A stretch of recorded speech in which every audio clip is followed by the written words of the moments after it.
2018 का बीएसटी का हम लोग क्लास 12 का क्वेश्चन पेपर कर रहे हैं। बीएसटी क्लास 12 2018 का हम लोग क्वेश्चन पेपर कर रहे हैं। देखिए पहला क्वेश्चन है, discuss the importance of principles of management. Principles of management का इंपोर्टेंस को बताना। सुन लो, प्रिंसिपल्स ऑफ मैनेजमेंट का इंपोर्टेंस क्या था भाई? प्रिंसिपल्स ऑफ इंपोर्टेंस का प्रिंसिपल्स ऑफ मैनेजमेंट का इंपोर्टेंस क्या है? तो पहले एक जनरल गाइडलाइंस है। ये एक जनरल क्या भाई? मेनली बिहेवियर, लोगों से संबंधित है, फ्लेक्सिबल है। समझ पा रहे क्या बोल रहे हैं? Providing useful insight. समझ पा रहे क्या बोल रहे हैं? ऑप्टिमम उसके बाद provide useful insights, providing information, information देता है। ये तमाम चीज क्या है भाई? इस इंपोर्टेंस है। किसके इंपोर्टेंस है? Principles of management. Helpful to किसको? मैनेजर, मैनेजर को मदद करता है। यही है प्रिंसिपल्स ऑफ मैनेजमेंट का importance. Next, describe the constraint of Indian business environment. Indian business environment को बाधाएं देने वाले तत्वों को एक्सप्लेन करना। देखिए हम क्या बोले थे, इंडियन बिजनेस इन्वायरमेंट को कॉन्स्टेंट देने में पेस्टल का निगेटिव बात लिखना, political, economic, social, technological, legal का निगेटिव बात लिखिए। समझ पा रहे हैं क्या बोले कि नहीं समझ पा रहे? नेक्स्ट क्या भाई, discuss any 4 features of planning. Planning का फीचर्स को बताना है। प्लानिंग का क्या फीचर्स होता है भाई? Planning is a goal oriented. Planning is a कौन सा लुकिंग? Forward looking. कौन सा लुकिंग? कंटिन्यूअस, परवेसिव, दूठो डाल दो, चाटो तो ऐसे हो गया। कंटिन्यूअस परवेसिव किसी में भी सूट कर जाएगा। Continuous function, pervasive, goal oriented, continuous, goal oriented, forward looking. और प्लानिंग इज कौन सा? इंटेलेक्चुअल एक्टिविटी, मेंटल एक्टिविटी, दिमाग लगता है इसको करने में। इसके बाद देखो, step the steps in organising process. Organising process का स्टेप्स को बताना है। तो पहला क्या भाई? स्टेप्स, आइडेंटिफिकेशन ऑफ वर्क, काम को पहचानो। फिर डिवीजन ऑफ वर्क, काम का विभाजन करो।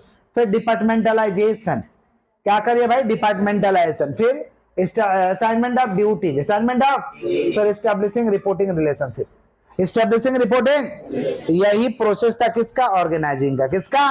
तो पहले काम को पहचानो, फिर डिपार्टमेंटलाइजेशन करो, काम को पहचानो, डिवीजन करो, डिपार्टमेंटलाइजेशन करो, फिर क्या करो? Assignment of duty, establishing reporting relationship. Next क्या भाई? State the advantage of divisional organisation. Divisional organisation का एडवांटेजेस बताना है। तो quick decision making, quick decision, reduce workload, reduce, समझ रहे हैं? और क्या एडवांटेज हो सकता है? फास्टर डिसीजन, समझ पा रहे हैं? Increase work performance. ये सब एडवांटेजेस है किसका? डिविजनल ऑर्गेनाइजेशन का। लिखवाए थे सारा, देख लीजिएगा। डिविजनल ऑर्गेनाइजेशन समझते हैं क्या होता है? ऑर्गेनाइजेशन का विभाजन करेंगे according to product. According to divisional organisation means division of whole enterprise according to major product manufactured in the organisation. जो प्रोडक्ट बना है उसके हिसाब से बांट देंगे, इसको हम कहते हैं divisional organisation. Discuss in brief the importance of staffing. Staffing का इंपोर्टेंस बताना है, महत्व तो बताना स्टाफिंग का। क्या होगा रे बाबा स्टाफिंग का महत्व? तो पहला क्या? रिलेटेड विथ ह्यूमन, ये किससे संबंधित है? ह्यूमन से संबंधित है। समझ पा रहे हैं क्या बोला कि नहीं समझ पा रहे हैं? और क्या भाई? It is a part of human resource management. और क्या हो सकता है? कंटिन्यूअस परवेसिव डालोगे यहां भी चलेगा। स्टाफिंग सब जगह चाहिए, स्टाफिंग सब जगह चाहिए, तो कंटिन्यूअस लगातार स्टाफ का दरकार पड़ेगा और परवेसिव है। समझ रहे हैं? नेक्स्ट क्या भाई? Explain the disadvantage of external sources of recruitment. Disadvantage बताना है। कॉस्टली अफेयर, महंगा पड़ता है, टाइम कंज्यूमिंग, समय लगता है। कॉस्टली अफेयर, टाइम कंज्यूमिंग, लेंदी प्रोसीजर, प्रोसीजर जो है ये लेंदी है। समझ पा रहे हैं क्या बोले कि नहीं समझ पा रहे? समझ पा रहे? तो ये सारे के सारे क्या डिसएडवांटेज है? किसके डिसएडवांटेज है? External sources of recruitment. Briefly explain Maslow need hierarchy theory. Maslow का थ्योरी बताना। पहला क्या था? बेसिक फिजियोलॉजिकल नीड्स, मतलब फूड, शेल्टर, क्लोथ, ड्रग्स, मतलब खाना, खाने का भोजन हो जाए, पहनने का कपड़ा हो जाए, रहने का घर हो जाए। पहला नीड्स यही है सभी को। फिर सिक्योरिटी नीड्स आता है कि वो इनकम फिक्स हो जाता तो अच्छा रहता, pension plan, job security, income stability, इसको हम क्या कहते हैं भाई? Stability of income, stability of. उसके बाद आता है क्या? सोशल नीड्स, शादी ब्याह प्यार मोहब्बत, यही सब आता है सोशल नीड्स। समझा? उसके बाद क्या आता है? Steam needs. स्टीम नीड्स माने सेल्फ रेस्पेक्ट। सेल्फ रेस्पेक्ट के लिए इंसान जब काम करने लगता है ना, इसको हम कहते हैं स्टीम नीड्स। क्या कहते हैं? समझ रहे हैं क्या बोल रहे हैं कि नहीं समझ पा रहे हैं? ये सब चौथा नंबर पे आता है स्टीम नीड्स। और पांचवा नंबर में क्या आता है भाई? Self actualisation. सेल्फ ऐसा जगह जहां पे हम लोग हर चीज को अचीव कर ले, हर चीज को। तो 5 है मैस्लो का theory. Basic physiological needs, stability of income, basic physiological needs, stability of income, social needs, steam needs, और क्या था भाई? वो तो हो गया सेप्टेम्बर, जिसको स्टेबिलिटी ऑफ इनकम कहते हैं, सेल्फ एक्चुअलाइजेशन। चलो उसी को तो बोले stability of income. Next, explain the concept of motivation. Motivation का कंसेप्ट बताना माने क्या? मोटिवेशन को डिफाइन करना है। मोटिवेशन यानी क्या रे बाबा? हिलाओ डुलाओ, उत्तेजित करो काम के लिए, हिलाओ काम कर, इसी को कहते हैं मोटिवेशन। क्या कहते हैं? पीठ थपथपाओ, दरकार पड़े तो पीठ पे मुक्का मारो। समझ रहा है? पीठ थपथपा मैंने बढ़िया काम किया, पीठ थपथपा। दरकार पड़ा तो केहुनाट से मारो, काम नहीं कर रहा तुम। यही है मोटिवेशन। नहीं समझे? मोटिवेशन माने काम को करने के लिए प्रेरित करना। काम को करने के लिए क्या करना? मोटिवेशन में भी डिफाइंड एज मोटिवेशन में भी defined as inducing the people, समझ पा रहे हैं? For doing the work for the attainment of desired objective, for the attainment of desired, जो हम चाहते हैं वो मेरा काम पूरा हो जाए, इसके लिए हम करते हैं मोटिवेशन। मोटिवेशन का फीचर्स है कंटिन्यूअस और परवेसिव, तो दूगो रहेगा, कंटिन्यूअस और motivation is a complex process, आसान नहीं है भाई। मोटिवेशनल इज अ, समझ पा रहे क्या बोले कि नहीं समझ? Complex process. कौन सा प्रोसेस? मोटिवेशन में भी पॉजिटिव और निगेटिव। पॉजिटिव माने पीठ थपथपाओ, निगेटिव माने पीठ पर मुक्का मारो। नहीं समझा? तो मोटिवेशन में भी पॉजिटिव और, समझ रहे हैं क्या बोल रहे हैं? नहीं समझे? और क्या था? एक तो पहला क्या था? साइकोलॉजिकल, क्या था रे पहला वाला? मोटिवेशन का फीचर बताए नहीं थे, समझ पा रहे क्या बोल रहे? साइकोलॉजिकल फीलिंग माने एकदम अंदर के चीजों पर अटैक कर रहा है, एकदम कि उसका आत्मसम्मान जाग जाए, काम करे, मेहनत करे। समझ रहे हैं क्या बोल रहे हैं? Clear. Explain the importance of control. फिर आ गया कंट्रोल। कई बार कंट्रोल आ रहा है, बहुत बार कंट्रोल आ रहा है बाबा। चलो next, state the relation between planning and controlling. Planning और कंट्रोलिंग का रिलेशन बताना है। तो प्लानिंग और कंट्रोलिंग को पहले डिफाइन करो कि planning means thinking in advance, what to do, how to do, when to do, for whom to do. और कंट्रोलिंग में भी डिफाइन है measurement of actual work against predetermined standard work. Planning का मतलब होता है काम के बारे में आगे से सोच लो, क्या करना है, कैसे करना है, कब करना है, किसके लिए करना है। और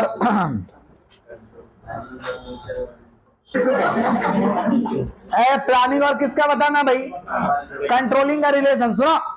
planning means thinking in advance और कंट्रोलिंग माने measurement of actual work. Measurement of planning is forward looking, controlling is planning is forward looking, controlling is both forward looking as well as backward looking. No plan, no work. No plan. Without controlling, planning is never be succeed. Without controlling, planning is never be. So बोल सकते हैं hence we are say planning and controlling is the close relation. Here close relation exists. समझ पा रहे हैं? क्योंकि plan नहीं तो कंट्रोल भी नहीं होगा और कंट्रोलिंग के बिना प्लानिंग सक्सेस भी नहीं होगा। कंट्रोल प्लानिंग आगे की तरफ देखता है, कंट्रोलिंग दोनों तरफ देखता है, पीछे भी और आगे भी, फॉरवर्ड और बैकवर्ड। समझे? तो इसलिए कंट्रोल प्लान को सक्सेस करने के लिए होना जरूरी है और प्लानिंग नहीं रहेगा तो फिर कंट्रोल क्या चीज पे करोगे? समझा? तो रिलेशन है यहाँ पे। नेक्स्ट क्या भाई? What is money market? Explain 3 instrument of money market. है मनी मार्केट क्या होता है भैया? Money market refers to short term period of finance. Money market refers to short term period of, कुछ दिनों के लिए पैसे चाहिए, किधर जाओगे? Money market. कुछ दिनों के लिए पैसा चाहिए, किधर जाओगे? समझा? 100 रुपया तुम लोग उधार किससे लेता है? तो वही है मनी मार्केट। वही है कौन सा market? It is regulated by RBI. इसको चलाता कौन है? आरबीआई। तुम लोग भी पूछ देता है तो कौन चलाता है भाई? नोट कौन दिया तुमको? आरबीआई तो दिया है, तुमको दिया नोट आरबीआई, तुम उसको दिया, बात नहीं। तो मनी मार्केट में भाई क्या होगा? आपस में जो पैसा लेन देन कर लिए या बैंक से पैसा ले लिए, समझ रहे हैं क्या बोले कि नहीं समझ रहे हैं? तो इसे हम क्या कहते हैं? Money market. क्या कहते हैं? इसको चलाता कौन है? आरबीआई। कौन चलाता है? मनी मार्केट का इंस्ट्रूमेंट का नाम बताना। पहला ट्रेजरी बिल। ट्रेजरी बिल कौन इशू करता है भाई? गवर्नमेंट। कौन इशू करता है? कौन इशू करता है भाई? किस लिए? टुडेज मनी, टुडेज रुपया लेने के लिए। इसको क्या कहते हैं? Treasury bill. क्या कहते हैं? और क्या था? कमर्शियल बिल कितना दिन के लिए इशू होता है? 90 दिन। कितना दिन? सर्टिफिकेट ऑफ डिपॉजिट कौन इशू करता है भाई? Commercial bank. कौन इशू करता है? किस लिए? रुपया को लेने के लिए, रुपया को। तो इसका इंस्ट्रूमेंट है treasury bill, call money, commercial bill, certificate of deposit. तो ट्रेजरी बिल को क्या लिखो है? Treasury bill issued by RBI on behalf of central government, minimum amount rupees 25,000 और multiple. It is issued at discount, repayable at par. Issue होता है discount पे, repayable कैसे होगा? पार पे। लिखवाए थे भाई। और कम से कम 25,000 रुपया का लेना पड़ेगा आपको। कौन सा? इसका इंस्ट्रूमेंट। कॉल मनी क्या है बाबा? Inter bank transaction. एक बैंक जब दूसरा बैंक से रुपया लेता है उसको क्या कहते हैं? Call money. क्या कहते हैं? नेक्स्ट देखो क्या है? State the objective of BSCI, Bombay stock exchange of India का ऑब्जेक्टिव बताना है। क्या था रे बाबा? क्या था? नेशन वाइड ट्रेडिंग हो। पहला ऑब्जेक्टिव क्या था? Nation wide. तो पूरा देश में ट्रेडिंग तो होता ही है। समझ पा रहे हैं क्या बोले कि नहीं समझ पा रहे? Establishing benchmark, establishing benchmark and standard. ये लोग एक तो स्टैंडर्ड सेट करके रखा है। समझ रहे हैं क्या बोले कि नहीं समझ पा रहे? सेफ्टी ऑफ ट्रांजैक्शन, ट्रांजैक्शन का सेफ्टी रहे। हाँ कहिए, समझ पा रहे हैं? और जो भी हो ट्रांसपेरेंट मैनर में काम हो, सिक्योरिटी का लेन देन हो तो ट्रांसपेरेंट मैनर में हो, सबको समझ में आए। और क्या था भाई?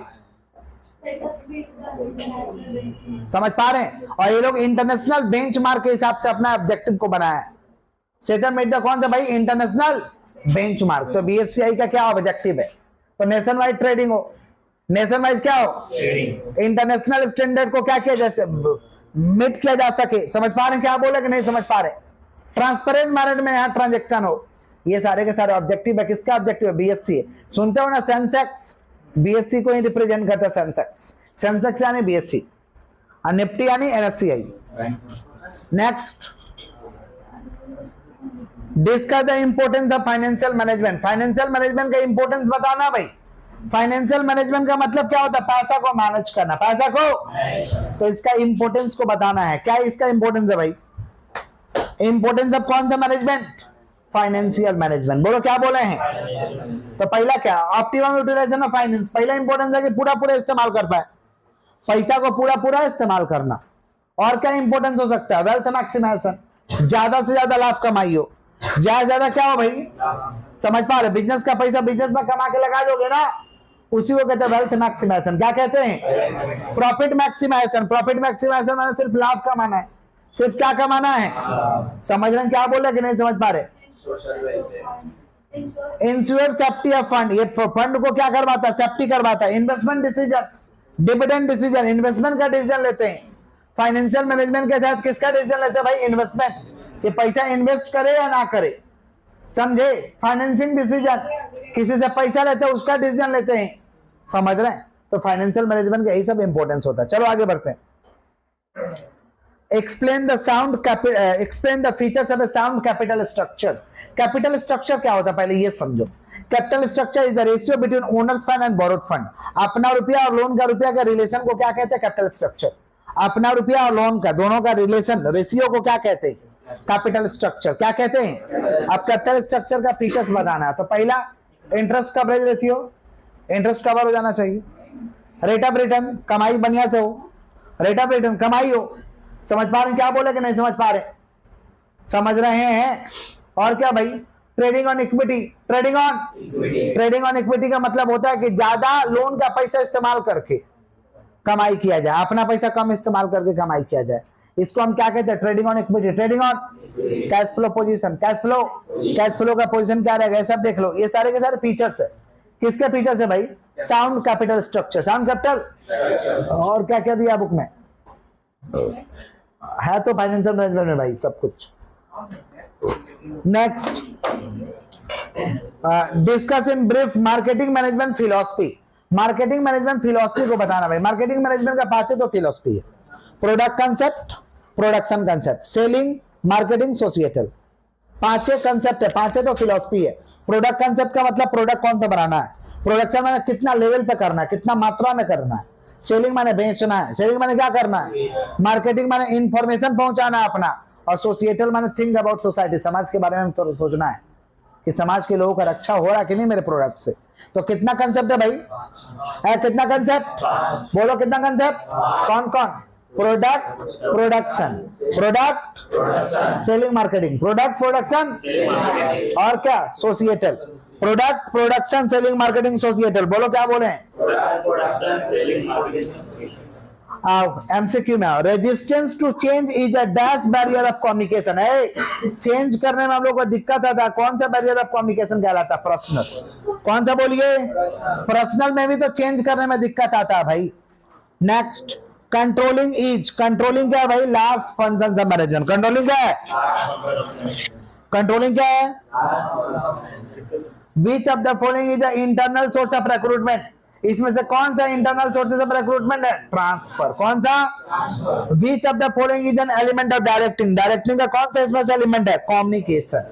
कौन सा बोलिए, which one of the following is not a plan. इसमें से कौन सा प्लान नहीं है, market. Market is not a plan, market is not a.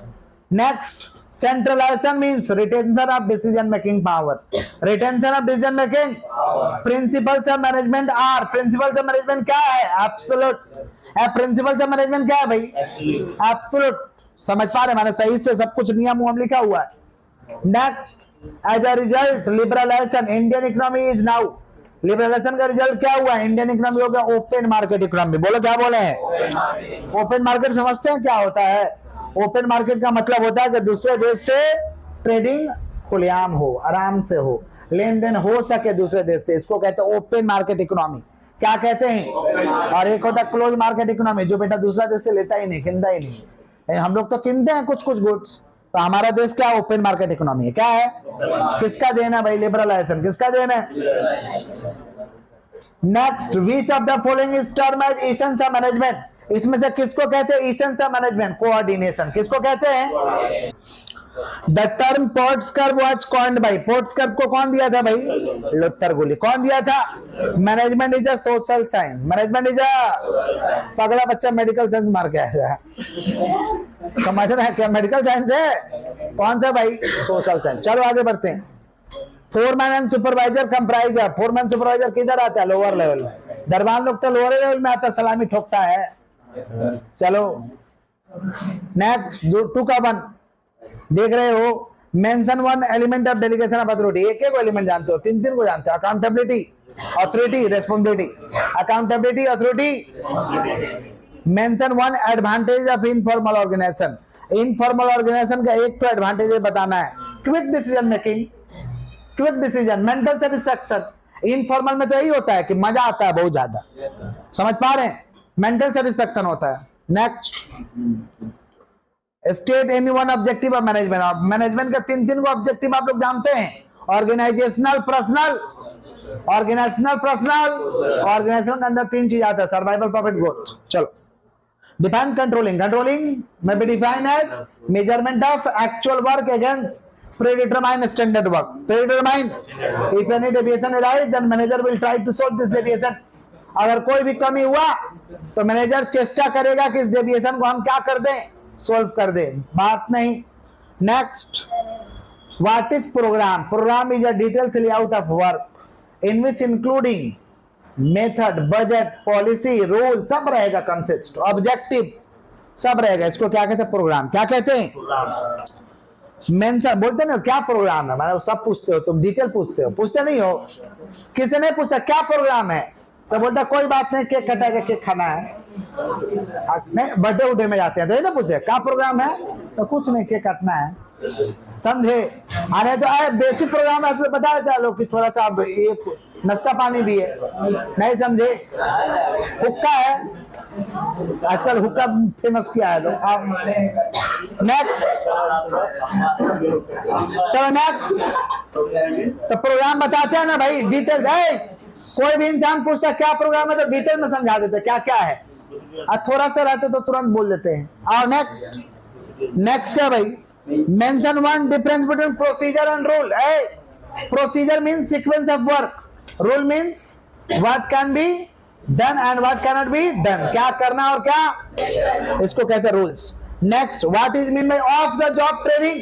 Of the job training means training given away from the organization, away from the work position, दूर दराज ले जाके कहीं तुमको कारखाना में पत्थर कटवाएंगे, समझा, यही होता है ऑफ द जॉब, समझा। नेक्स्ट नेक्स्ट नेक्स्ट, देखो भाई देखो, mention one difference between training and development. बालक सुना, training and development, training refers to teaching of technical skill only, सिर्फ टेक्निकल स्किल को सिखाएंगे, काम का सिखाएंगे, ऐसे से करना है, इसको ट्रेनिंग कहते हैं। Development refers to overall career prospects, पूरा करियर से संबंधित रहेगा, उसको डेवलपमेंट कहते हैं। नेक्स्ट, 3 का 1 में आओ। The other name of secondary market, secondary market का दूसरा नाम क्या है, शेयर मार्केट या stock exchange, share market. The largest stock exchange in India, सबसे बड़ा कौन सा स्टॉक एक्सचेंज है भाई, Bombay stock exchange of India. Convenience goods are consumer goods, convenience goods are, which of the following is not included in marketing, क्या include नहीं होता है, donation. The number of member of district form, district form में कितना member होना चाहिए, 3 ठो। District form में कितना मेंबर होना चाहिए, 3, 3 में 1 महिला, चलो अरे 3 होना चाहिए हम तुम लोग समझा दिए। Next, the Pioneer of consumer protection movement, consumer protection movement को कौन चलाया था भाई, राल्फ नाडेर, कौन चलाया था। Capital budgeting decision is long term decision है, कैपिटल बजटिंग डिसीजन कौन सा डिसीजन होता है, लॉन्ग टर्म डिसीजन। कौन सा decision, business organization collect their capital through, business organization पूंजी का जुगाड़ करता है, कैसे, ऑल ऑफ दीज, पकड़ लो, बिजनेस ऑर्गेनाइजेशन रुपया का जुगाड़ करता है, कैसे भाई, all of these, all of. In which market security can be bought but cannot be sold, किस मार्केट में सिक्योरिटी किन सकता है लेकिन बेच नहीं सकता है, प्राइमरी मार्केट। कौन सा, प्राइमरी मार्केट में सिर्फ खरीद सकते हैं, शेयर बेच नहीं सकते। नेक्स्ट, नेक्स्ट देखिए भाई 10 number, which of the following included in modern marketing concept. Modern marketing में क्या भाई, कस्टमर ओरिएंटेड, क्या है। Next, element of promotion is, promotion का एलिमेंट क्या है, ऑल ऑफ दिस, प्रमोशन का एलिमेंट क्या है, ऑल ऑफ दिस। फिर which of the following is not considered as a goods as per consumer protection act, इसमें से कौन सा गुड्स नहीं है भाई, shares of the company. What is operating cycle है, ऑपरेटिंग साइकिल माने कैश कन्वर्टेड, कैश कन्वर्टेड, समझ पा रहे हैं आप, cash converted how many in a days, मतलब जो रुपया लगाए तो कितना दिन में मिल जाएगा, इसको कहते हैं ऑपरेटिंग साइकिल। इसको क्या कहते हैं, माने इनिशियल आउटले ऑफ कैश, समझ पा रहे, initial outlay of cash recovered in how many days, recovered in how many, जो रुपया लगाए हैं वो फिर कितना दिन में वापस आ जाएगा, इसी को हम कहते हैं ऑपरेटिंग साइकिल। क्या कहते हैं। Next, what is financial leverage, financial leverage associated with the financing activity, formula लिखवाए थे, EBIT divide by EBT, EBIT divide by earning before interest and tax divide by earning before tax. Next क्या भाई, what is packaging, packaging protect to the product and attract to the customer, packaging product का बचाव करता है और customer को खींच के ले आता है चुंबक की तरह। Next, mention 2 factor determining the price of product, 2 को फैक्टर बताना है, कॉस्ट ऑफ प्रोडक्ट और सर्विस, डिमांड फॉर प्रोडक्ट और service. What is the main determinant of dividend decision, dividend decision का मेन डिटरमिनेंट क्या है, रुको रुको रुको, डिविडेंड डिसीजन का मेन डिटरमिनेंट होता है अर्निंग, रुपया होगा तब ना डिविडेंड देगा, लाभ होगा तब ना प्रॉफिट बांटेगा, ऐसे कहां से बांटोगे। Next, name to depository in India, India में 2 डिपोजिटरी, NSDL और CDSL। NSDL और ये लोग क्या खोलता है, DP क्या खोलता है, और DP क्या खोलता है, डीमेट अकाउंट, समझा, ये लोग का काम डीमेट अकाउंट खोलना नहीं है, DP खोलना काम है। DP माने डिपोजिटरी पार्टिसिपेंट, जैसे RBI का मुख्य काम क्या है, बैंक खोलना, बैंक का काम है बैंक अकाउंट खोलना, समझा। Who is the authority to appoint member of a national commission? National commission का मेंबर को अपॉइंट कौन करेगा? Central government. कौन अपॉइंट करेगा? State and two method of direct channel of distribution, telemarketing. कौन सा फोन से सर माल पहुंचा दें, लीजिएगा, या वन सा मैंने समझ लो, खुद का शॉप, दुकान पे बैठो डायरेक्ट बिक जाएगा, दुकान पे बैठो राम शाम जोधू मोदू लोग आएगा बेच दो। Next, mention one difference between advertising and salesmanship. है एडवर्टाइजिंग क्या? Advertising is a paid media और salesmanship is a personal quality. Salesmanship is a personal quality of employ human beings. नहीं समझा? सेल्समैनशिप माने तुम्हारा खुद का क्वालिटी कितना है, तुम्हारा खुद के क्वालिटी पे सेल होगा। नहीं समझा? नहीं समझे? एग्जांपल दिए थे ना, सेल्समैनशिप किसको कहते हैं? समझ रहे हैं क्या बोल रहे हैं? जो टकला को भी कंघी बेचेगा और 2 लाख रुपया कमाएगा, वही कंघी बेचकर 2 लाख कमाएगा। नहीं समझे? टकला का क्या प्रॉब्लम है? चूल नहीं है, पहले चूल उगाएंगे फिर कंघी देंगे, तो चूल उगाने में तो कमाई है, कंघी बेचने में कमाई नहीं है। नहीं समझा? नेक्स्ट, ए बालक देखो, देख रहे हो, explain any one right of consumer as per consumer protection act. Right to safety, right to choose, कितना था रे बाबा? 6 था। Right to be heard, right to seek, right to seek, समझ पा रहे, इंफॉर्मेशन, यही सब था। इसी के साथ हम लोग का कंप्लीट होता है ये।